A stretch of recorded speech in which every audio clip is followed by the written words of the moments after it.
राजस्थान में धार्मिक मेलों की हम लोग बात करें तो राजस्थान अपने धार्मिक मेलों के लिए अत्यंत प्रसिद्ध है। मेलों और त्योहारों के मूल में प्राय धर्म होता है। धार्मिक आस्था की अभिव्यक्ति लोक देवी देवताओं की पूजा अर्चना, तीर्थ से पुण्य कमाने की भावना से मनाए जाने के कारण अत्यंत पवित्र और महत्वपूर्ण हो जाते हैं। यदि इसी क्रम की हम लोग बात करें तो कुछ प्रसिद्ध मेलों की बात हम लोग करेंगे इस अध्याय में, जो राजस्थान के अलग अलग क्षेत्र विशेष में अपना महत्वपूर्ण स्थान रखते हैं। इसी क्रम में शुरुआत करते हैं पुष्कर के मेले से, जो अजमेर के निकट एकमात्र ब्रह्मा मंदिर का स्थान है। वैसे तो पुष्कर में आए दिन मेला लगा रहता है, लेकिन कार्तिक पूर्णिमा को लगने वाला मेला यहाँ अत्यंत महत्वपूर्ण होता है, जहाँ इस अवसर पर लाखों की संख्या में लोग यहाँ एकत्र होते हैं। दूर दराज से यहाँ लोग आते हैं और यहाँ के पवित्र सरोवर में स्नान कर ब्रह्मा जी और अन्य देवी देवताओं के दर्शन करते हैं। मेले के दौरान दूर दराज से आने वाले साधु संत श्रद्धालु कई कई दिनों तक यहाँ डेरा डाले रहते हैं। अजमेर जिला प्रशासन, पर्यटन और कला संस्कृति विभाग के द्वारा मेले के दौरान राजस्थान की संस्कृति से ओतप्रोत सांस्कृतिक कार्यक्रम भी आयोजित किए जाते हैं। पौराणिक कथाओं के अनुसार किसी जमाने में पुष्कर पर वज्रनाभ नाम के राक्षस का आतंक हुआ करता था। कहते हैं इस राक्षस ने ब्रह्मा की संतानों की हत्या कर दी, और इस बात का पता जब प्रजापति ब्रह्मा को लगा तो उन्होंने प्रकट होकर कमल के फूल से राक्षस का संहार कर दिया। कमल की पंखुड़ियां जिन 3 स्थानों पर गिरी वहां झीलें बन गई। कहते हैं पुष्कर उन्हें 3 झीलों में से एक है। यही कारण है कि इस झील को पवित्र झील भी कहा जाता है। राक्षस के संहार के बाद ब्रह्मा ने इस स्थान पर यज्ञ करने का निर्णय किया, जिसमें उन्होंने सभी देवी देवताओं और ऋषि मुनियों को आमंत्रित किया। यह यज्ञ कार्तिक महीने में संपन्न हुआ। उसके बाद से कहते हैं कि इस स्थान का महत्व बढ़ गया।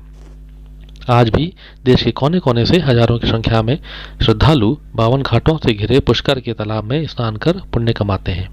कार्तिक माह में बढ़ने वाला यहाँ का धार्मिक मेला इस मायने में अत्यधिक महत्वपूर्ण है कि हिंदू धर्म ग्रंथों में बताए गए 5 मुख्य तीर्थों में से एक में पुष्कर को माना जाता है।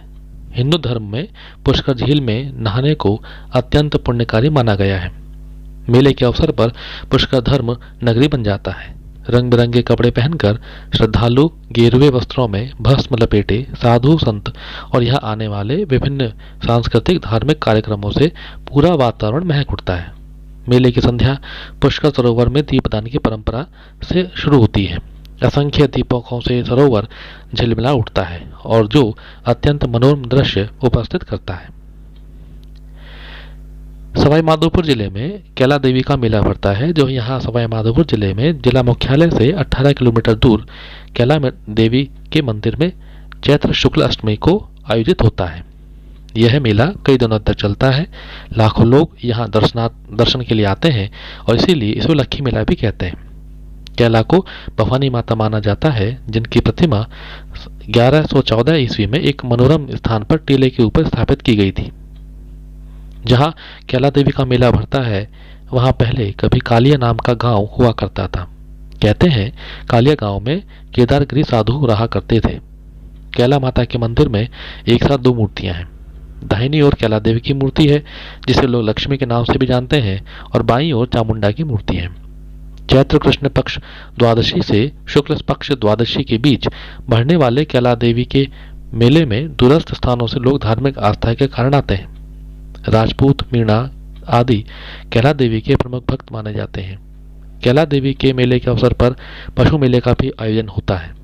पशु मेले के अंतर्गत श्रेष्ठ नस्ल के मवेशी की आपस में प्रतियोगिताएं आयोजित होती हैं और उन्हें विजयी होने पर पुरस्कृत भी किया जाता है।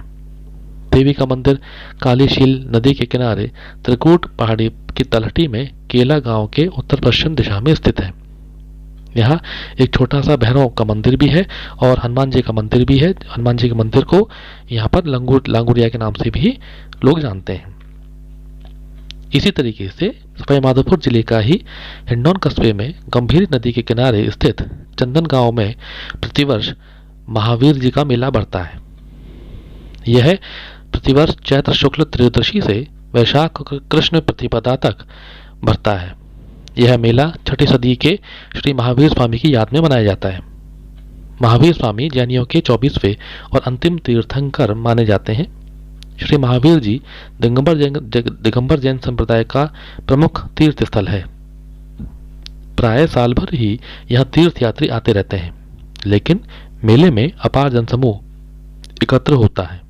मेले में देश भर से लाखों श्रावक श्राविकाएं, साधु साध्वियाएं, श्रमण श्रमणियाएं और अन्य जन एकत्र होते हैं।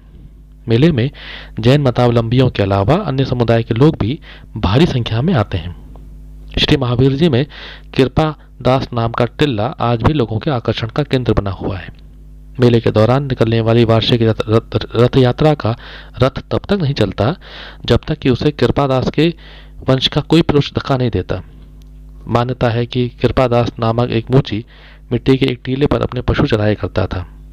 एक बार जब उसकी गाय कई दिनों तक दूध नहीं दे रही थी, तो इसका कारण जानने के लिए एक दिन कृपादास ने गाय का पीछा किया और उसके आश्चर्य का ठिकाना नहीं रहा जब उसने देखा कि टीले पर गाय अपना दूध गिरा रही है। अपनी जिज्ञासा को शांत करने के लिए टीले की जब खुदाई की गई तो वहां गहरे भूरे रंग की एक प्रतिमा मिली और कहते हैं कि प्रतिमा को उसने झोपड़ी में रख दिया। कहते हैं बहुत बाद में जैन अमरचंद विलाल ने इस प्रतिमा की पहचान महावीर स्वामी के रूप में की और उन्होंने जैन प्रतिमा स्थापित करने के लिए मंदिर बनाने के लिए बड़ी रकम का दान किया। इस बारे में मान्यता यह भी है कि जयपुर के जैन इस प्रतिमा को अपने शहर में स्थापित करना चाहते थे, तो उन्होंने प्रतिमा को रथ में रखा, लेकिन वह रथ बहुत प्रयासों के बाद भी नहीं चला।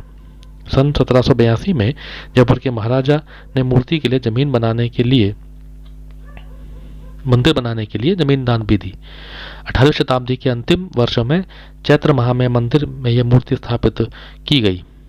मंदिर के सामने संगमरमर का बना हुआ मान स्तंभ या गौरव स्तंभ भी खड़ा हुआ है।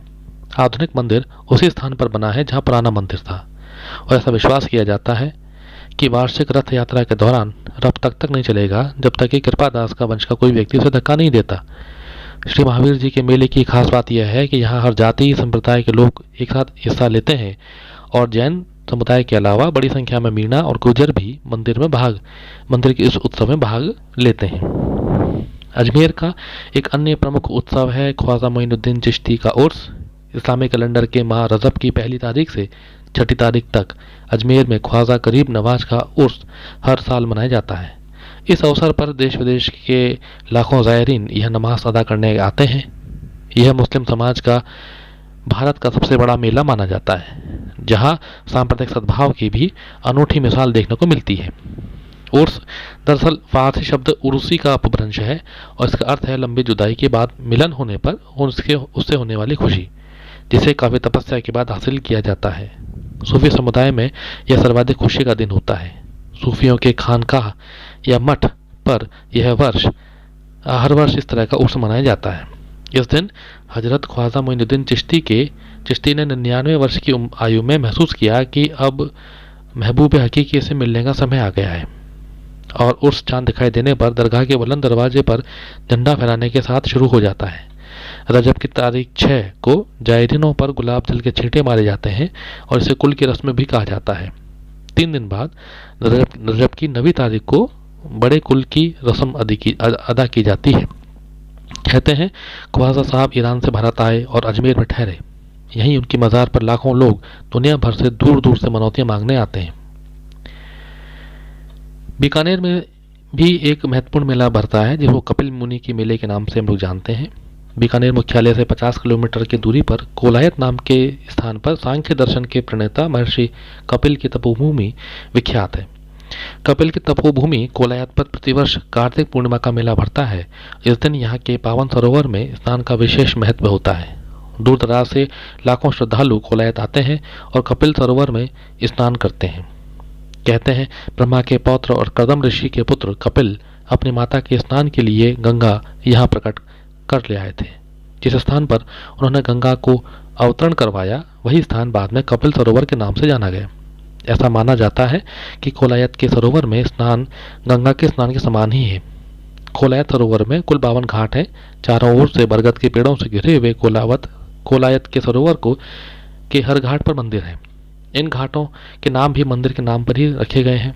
कार्तिक पूर्णिमा को कोलायत में बढ़ने वाले मेले में देश भर से श्रद्धालु एकत्र होते हैं। साधु संतों के इस मेले की सांझ सरोवर में दीपदान की भी परंपरा है। पुनर्जन्म, प्रण लेने और तोड़ने, ऋषियों और मुनियों के च्युत होने और उनकी सुरक्षा से संबंधित अनेक जनश्रुतियां प्रचलित हैं। सदियों से कपिल मुनि के प्रभाव से यहाँ अनेक चमत्कार देखे जाते हैं। यह विश्वास भी इस मेले में अभी भी जीवंतता बनाए हुए है।